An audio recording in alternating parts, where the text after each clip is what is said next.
श्री सुखानंद जी महाराज भगवत भक्ति का प्रचार प्रसार करने के लिए संत मंडली लेकर देश देशांतर प्राय भ्रमण करते रहते थे। भ्रमण करते हुए एक बार आप एक गांव में पहुंचे और एक विशाल वट वृक्ष के नीचे ठहर गए। आपका नियम था कि आप किसी से कुछ याचना नहीं करते थे। भगवत कृपा से सब व्यवस्था हो जाया करती थी, परंतु उस दिन भोजन का समय हो जाने पर भी गांव वालों की ओर से कुछ भी सीधा सामान नहीं आया। संतों को भूखा जानकर आपने श्री भगवान का ध्यान किया और भगवान नाम संकीर्तन शुरू किया। आपके संग संग संत समाज भी आनंद विभोर होकर कीर्तन करने लगा। कीर्तन की यह ध्वनि जब गांव वालों के कान में पड़ी तो वे भी मंत्रमुग्ध हो गए और बरबस खींचे चले आए। बहुत देर तक श्री हरि कीर्तन होता रहा। गांव वाले भी आनंद मग्न थे। उन्हें ऐसे अनिर्वचनीय सुख की कभी अनुभूति नहीं हुई थी। थोड़ी देर बाद जब उन्हें इस बात का ज्ञान हुआ कि संतों ने अभी प्रसाद नहीं पाया है तो सभी बहुत लज्जित हुए और बात की बात में खाद्य सामग्री का पहाड़ से ढेर लग गया। पूरा गांव भगवत भक्ति के रंग में रंग गया। ऐसा था आपका विराट व्यक्तित्व और अद्भुत चरित्र। कहते हैं कि जब आपके भगवत धाम जाने का समय हुआ तो स्वयं श्री हनुमान जी प्रकट हुए और आप में लीन हो गए। श्री सुरसुरानंद जी। एक समय पथ चलत बाग के छल बरासु पाए, देखा देखी शिष्य तिनहु पाछे ते खाए, तिन पर स्वामी खिजे बमन करी, बिन विश्वासी तिन तैसे परतच्छ भूमि पर कीनी राशि, सुरसुरी सुवर पुनि उदगले, उप रेणु तुलसी हरि, महिमा महाप्रसाद की सुरसुरानंद साची करी। श्री सुरसुरानंद जी ने भगवान के महाप्रसाद की शास्त्रोक्त महिमा को सत्य करके दिखा दिया। एक बार मार्ग में चलते समय एक दुष्ट के वाक छल से दही बड़ा पा लिया। आपके देखे देखे शिष्यों ने भी बाद में खूब पेट भर पाया। तब उन लोगों पर स्वामी सुरसुरानंद जी नाराज होकर बोले कि तुम लोगों ने प्रसाद में बिना विश्वास के ही स्वाद बुद्धि से दही बड़ा खाया, अतः वमन करो। उन लोगों ने वमन करके जैसे तैसे पृथ्वी पर प्रत्यक्ष बड़ों का ढेर लगा दिया। इसके बाद परम साधु श्री सुरसुरा जी के पति ने परम साधु श्री सुरसुरी जी के पति ने वमन किया तो उनके उधर से हरी तुलसी फूल और रेणु निकली।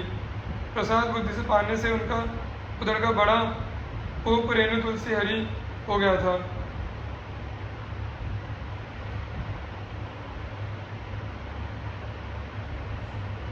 श्री सुरसुरानंद जी से संबंधित विशेष विवरण इस प्रकार है।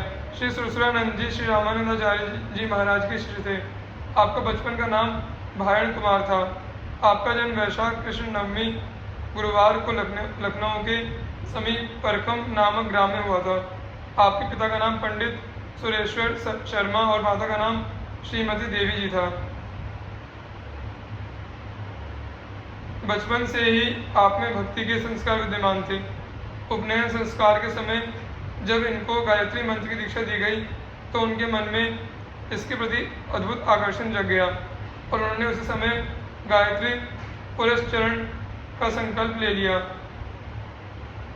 माता भगवती की कृपा से आपका पुरस्चरण निर्विघ्न पूर्ण हो गया और उससे आपके हृदय में ऐसा वैराग्य भाव जागृत हुआ कि आपने घर छोड़कर काशी के लिए प्रस्थान कर दिया। श्री रामानंदाचार्य चरितामृत में श्री सुरसुरानंद जी को देवर्षि नारद का अवतार कहा गया है। कहते हैं कि आपके सभी शुभ संस्कारों के अवसर पर एक नारायण नाम के ब्राह्मण आया करते थे जो अपने आप को इनका मामा बताया करते थे। वे उत्सव में सम्मिलित होने के बाद कहाँ से आते और कहाँ जाते थे यह किसी को ज्ञात नहीं होता था। काशी प्रस्थान के समय भी उन्होंने ही आपको श्री रामानंदाचार्य जी के शरण में जाने की प्रेरणा दी थी। काशी पहुंचकर आपने स्वामी श्री रामानंदाचार्य जी महाराज से दीक्षा हेतु निवेदन किया और साथ ही अपने नारायण नामधारी तथा कथित मामा के विषय में भी जानकारी चाहिए। श्री स्वामी जी ने कहा कि धैर्य रखो, समय आने पर स्वयं ही सब रहस्योद्घाटन हो जाएगा। दूसरे दिन सत्संग के समय श्री रामानंदाचार्य जी ने शंख ध्वनि की। उस दिव्य ध्वनि के श्रवण रंध्रों में प्रवेश करते ही आप मूर्छित हो गए।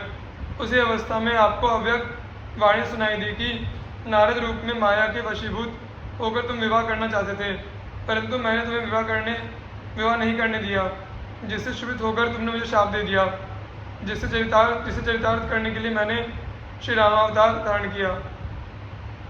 यद्यपि मेरे समझाने से तुम्हारे विवाह की इच्छा समाप्त हो गई, पर संस्कार रूप में वह तुम्हारे मन में बनी रही।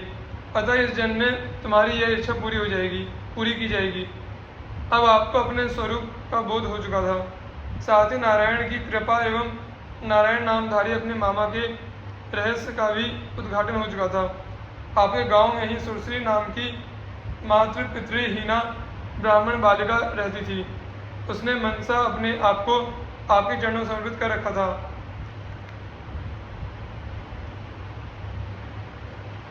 जब उसे आपके काशी गमन का समाचार मिला तो वह भी काशी आ गई और उसने भी श्री स्वामी जी के चरणों में प्रणिपात करके परमार्थ की भिक्षा मांगी। श्री स्वामी जी ने उस सौभाग्यवती भव का आशीर्वाद दिया।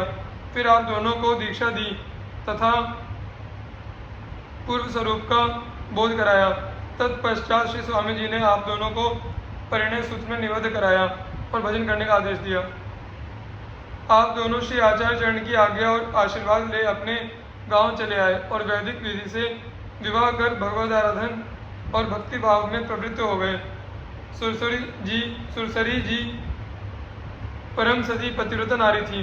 पति के भाव को समझकर उन्होंने भी वैराग्य पूर्वक सांसारिकता को त्याग दिया और दोनों पति पत्नी ने भी गृह त्याग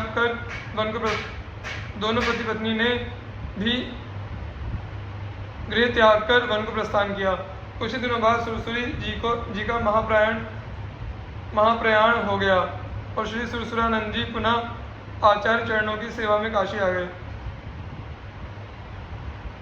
जिस समय आप आचार्य चरणों की सेवा करते हुए काशीवास कर रहे थे, उस समय दक्षिण भारत में अलाउद्दीन खिलजी का सेनापति मलिक काफूर हिंदुओं पर कहर बरपा रहा था।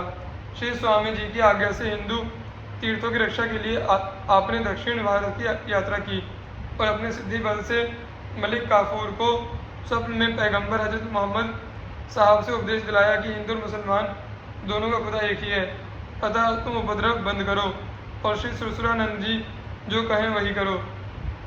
अब मलिक काफूर की नींद काफूर हो चुकी थी।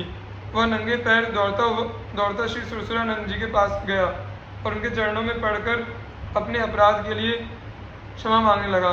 आपने तो क्षमा कर उपदेश दिया, जिससे वो बहुत प्रभावित हुआ और सारे अत्याचार बंद कर दिए। इस प्रकार आपने दक्षिण भारत में अमन चैन की स्थापना की। जीवन के अंतिम काल में आप श्री अयोध्या जी चले आए और यहीं श्री सरयू पुलिन पर श्री राम, लक्ष्मण, भरत और शत्रुघ्न का दर्शन करते हुए दिव्य धाम साकेत को प्रस्थान कर गए।